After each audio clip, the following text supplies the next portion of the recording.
Hello, good afternoon. Welcome back. Uh, Now I'm going to teach you scleritis. तो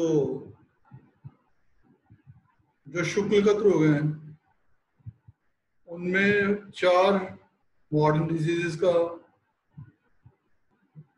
आपके syllabus में mention किया गया है। पहला टेरिजियम जो हम कर चुके हैं, दूसरा स्क्लेराइटिस, तीसरा एपिस्क्लेराइटिस और चौथा सबकंजक्टिवल हेमोरेजिया। तो अभी हम जो टॉपिक करने वाले हैं वो स्क्लेराइटिस है। तो ये सिलेबस में मेंशन ऑब्वियस है, इसलिए ये इम्पोर्टेंट मॉडर्न डिजीज है। So listen to it carefully. तो वैसे मैंने आपको पहले ही बता दिया था कि स्क्लेराइटिस को आयुर्वेद में सिरजार कहते हैं और इसमें जो दोष है वो रक्तज और इसमें सन्निपातक चिकित्सा होते हैं। और मैंने लक्षण के बारे में बोला था, जनाब जलाब कठिन सिरो मान सरक संतान समृत जाल संगीत। तो ये इसका लक्षण था। जब मैं ये टॉपिक करवा दूंगा तो लास्ट में से हजारों के बारे में आपको थोड़ा बता दूंगा। तो वैसे यहाँ मैंने क्लियर कर ही दिया कि रोग का लक्षण क्या है, दोष उसमें क्या है, चिकित्सा क्या है। तो चिकित्सा 6 दिन क्रम है और इसमें कठिन सिरों का जाल होता है जो कि रक्त वर्ण का है और वो चारों तरफ फैला रहता है, उसे सिरोजाल संज्ञा से कहा जाता है। तो चलिए हम अपने टॉपिक पे आ रहे हैं, स्क्लेराइटिस पर।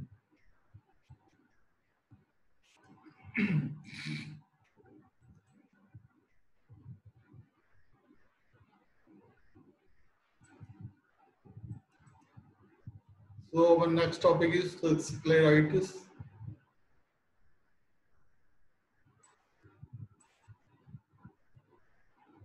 Coming to definition, inflammation of the entire thickness of sclera is known as scleritis.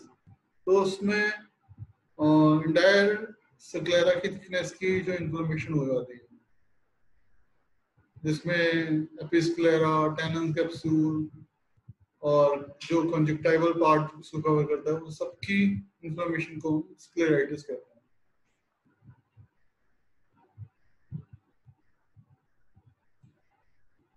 Scleritis is a serious inflammatory disease that affects the sclera.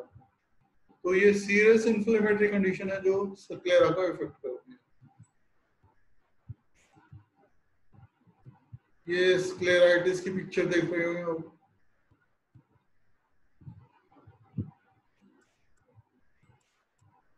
तो फिर इसके एटोलॉजिकल फैक्टर्स जो हैं, जो इसके कारण हैं, वो इस प्रकार से हैं।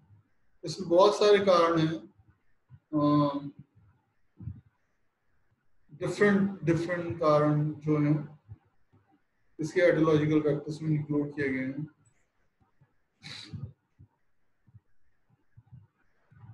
The disease is often contracted through association with other diseases of the body, such as Weisner's granulomatosis और rheumatoid arthritis.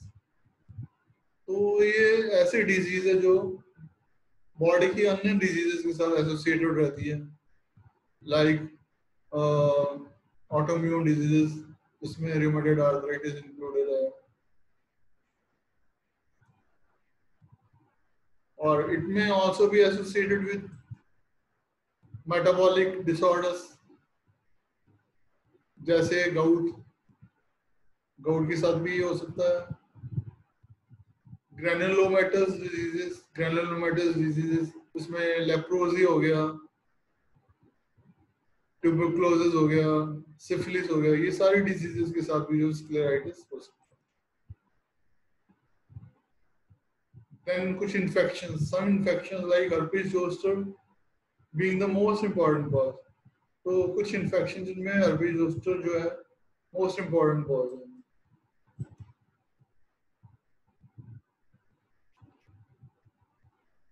It can also be attained through disorders of menstruation. Menstruation के डिसऑर्डर के साथ भी हो सकता है। For this reason, scleritis occur frequently among young women. इसलिए young women में ज्यादातर पाया जाता है क्योंकि ये मेंस्ट्रुएशन के साथ भी मेंस्ट्रुएशन के डिसऑर्डर के साथ भी एसोसिएटेड रहता है। तो फिर हम इसकी classification, let's come on to this classification. On the basis of anatomical and type of sclera, inflammation of sclera can be classified as, इसकी क्लासिफिकेशन एनाटॉमिकल और स्क्लेरा की इन्फ्लेमेशन दोनों के अकॉर्डिंगली करी गई है। फर्स्ट इज एंटीरियर स्क्लेराइटिस, जो कि आगे फर्दर क्लासिफाइड किया होता है नॉन नेक्रोटाइजिंग स्क्लेराइटिस। ये सबसे ज्यादा होने वाला स्क्लेराइटिस है। नॉन नेक्रोटाइजिंग स्क्लेराइटिस भी टू टाइप्स का होता है, डिफ्यूज, दूसरा नोड्यूलर। डिफ्यूज इसमें all of the sclera is involve, nodular इसमें नोड्यूल फॉर्मेशन होती है। दूसरा इसमें एंटीरियर स्क्लेराइटिस में आता है नेक्रोटाइजिंग स्क्लेराइटिस। इसके भी टू टाइप्स हैं, विद इन्फ्लेमेशन, क्योंकि सबसे ज्यादा सीवियर होता है, गंभीर सबसे ज्यादा जो है वो नेक्रोटाइजिंग स्क्लेराइटिस विद इन्फ्लेमेशन होता है। एंड इसमें सेकंड जो है बी है वो है विदाउट इन्फ्लेमेशन। सो एंटीरियर स्क्लेराइटिस को हम नॉन नेक्रोटाइजिंग स्क्लेराइटिस और नेक्रोटाइजिंग स्क्लेराइटिस में क्लासिफाई करते हैं। नॉन नेक्रोटाइजिंग स्क्लेराइटिस भी टू टाइप्स की होती है, डिफ्यूज एंड नोड्यूलर, और नेक्रोटाइजिंग विद इन्फ्लेमेशन और विदाउट इन्फ्लेमेशन। तो सबसे ज्यादा जो होने वाली है वो नॉन नेक्रोटाइजिंग स्क्लेराइटिस है, और सबसे सीवियर जो है वो है नेक्रोटाइजिंग स्क्लेराइटिस विद इन्फ्लेमेशन। और दूसरा क्लासिफिकेशन जो किया गया है वो है पोस्टीरियर स्क्लेराइटिस। उसमें posterior part of the sclera involve होता है।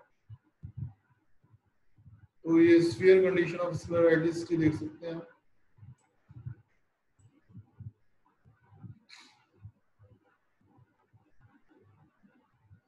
तो scleritis may be the first symptom of onset of connective tissue disease. तो कनेक्टिव टिश्यू डिजीज के स्टार्ट होने का ये फर्स्ट सिम्टम होता है।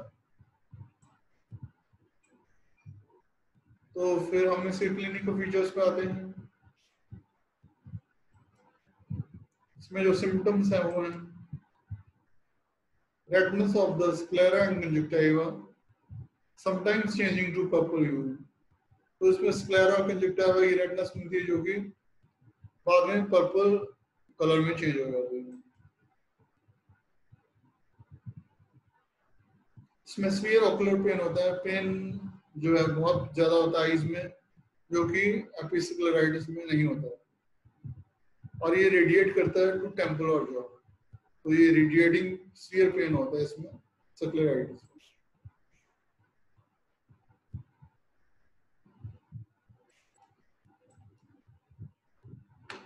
फिर इसमें हमें मिलता है photophobia and लैक्राइमेशन, decrease in visual activity. तो विजुअल एक्टिविटी जो कि नॉर्मली 6/6 होती है, ये उससे रिड्यूस हो जाती है, और यहाँ तक कि ब्लाइंडनेस तक हो सकती है, possibly leading to blindness. Visual activity इतनी कम हो जाती है कि वो ब्लाइंडनेस को भी कॉज कर सकती है।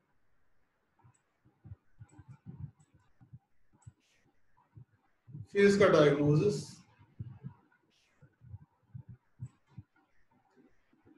it is best detected by examining the sclera in daylight। तो रोशनी में, डे लाइट में स्क्लेरा को एग्जामिन करना बेस्ट मेथड है, और इसमें retracting the lid helps determine the extent of involvement. और लिड को रिट्रैक्ट करके ये एग्जामिन किया जाता है कि कितनी इन्वॉल्वमेंट इसकी हो चुकी है। तो डे लाइट में और लिड को रिट्रैक्ट करके इसको डिटरमाइन किया जाता है। तो इसमें लिड को रिट्रैक्ट करा हुआ है।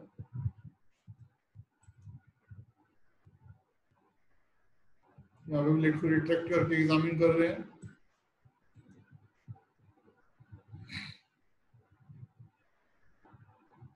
Other aspects of the eye exam, that is visual acuity testing, slit lamp examination, etc. can be normal. जो दूसरे टेस्ट हैं वो नॉर्मल भी हो सकते हैं, या जो प्रॉब्लम विजुअल एक्विटी की तो पहले बता ही चुका हूँ कि उसमें ब्लाइंडनेस तक हो सकती है। तो स्लिट लैम्प एग्जामिनेशन में जो हम एग्जामिनेशन करते हैं वो anterior segment of eye ball, that is up to the lens, वो नॉर्मल हो सकते हैं या अब नॉर्मलिटी में तो ब्लाइंडनेस तक हो सकती है। और इसके लिए जो डायग्नोसिस के लिए टेस्ट परफॉर्म किए जाते हैं, जैसे ancillary test like CT scans, MRIs and ultrasonographies can be helpful, but the most important examination is physical examination, परंतु फिजिकल एग्जामिनेशन वो जो सबसे ज्यादा इम्पोर्टेंट माना जाता है होता है। फिर कमिंग टू इस ट्रीटमेंट, इसकी ट्रीटमेंट की बात करें तो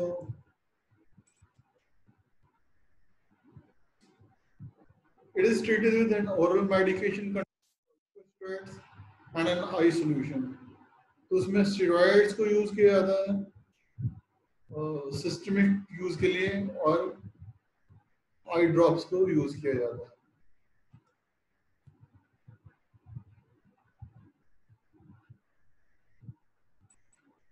In some cases antibiotics are prescribed, तो स्टेरॉइड्स और एंटीबायोटिक आई ड्रॉप्स और ऑइंटमेंट के साथ साथ कई बार सिस्टमिक एंटीबायोटिक्स भी देनी पड़ती है।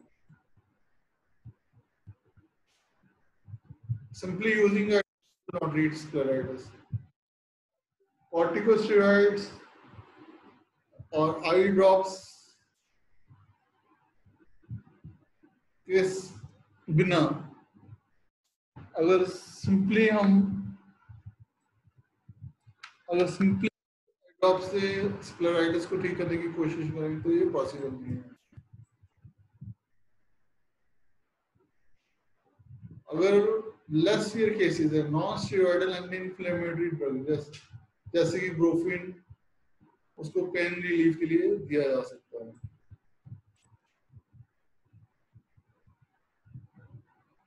अगर केस बहुत ज्यादा अग्रेसिव है, more aggressive cases of स्क्लेराइटिस, chemotherapy such as systemic immunosuppressive therapy with such drugs as cyclophosphamide or azathioprine may be used to treat the disease। बहुत ज्यादा सीवियर केसेस में, अग्रेसिव केसेस में जो है वो कीमोथेरेपी करनी पड़ जा सकती है। इम्यूनोसप्रेसिव ड्रग्स लाइक साइक्लोफॉस्फेमाइड या एज़ोथ्रोप्राइन को भी यूज करना पड़ सकता है।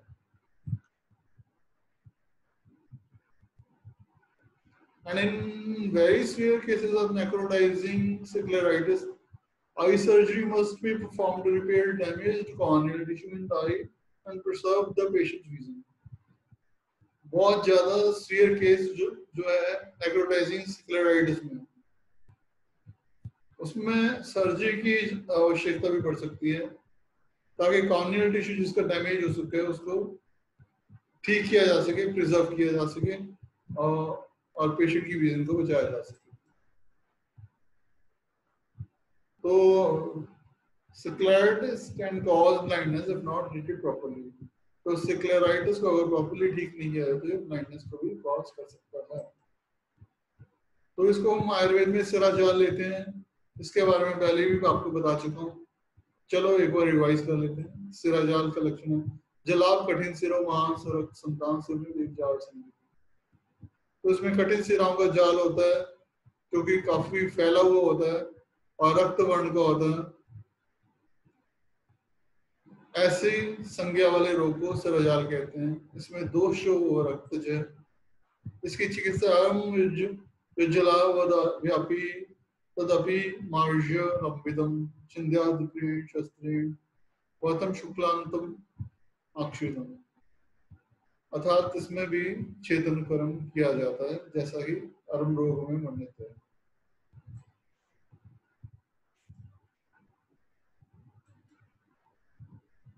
तो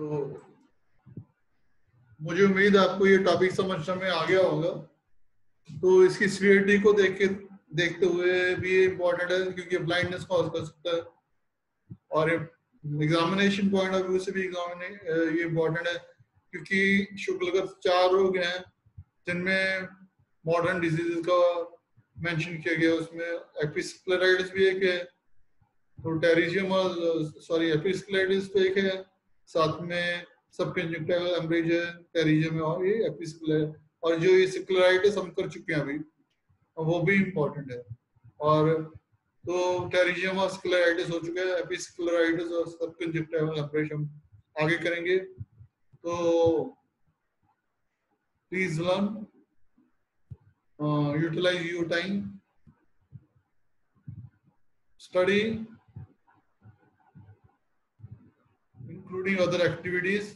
If you are performing other activities, that's very good, but study is the main purpose of your, so don't neglect your studies. At least devote 3 to 4 hours a day for your study. Thank you very much. Have a nice day.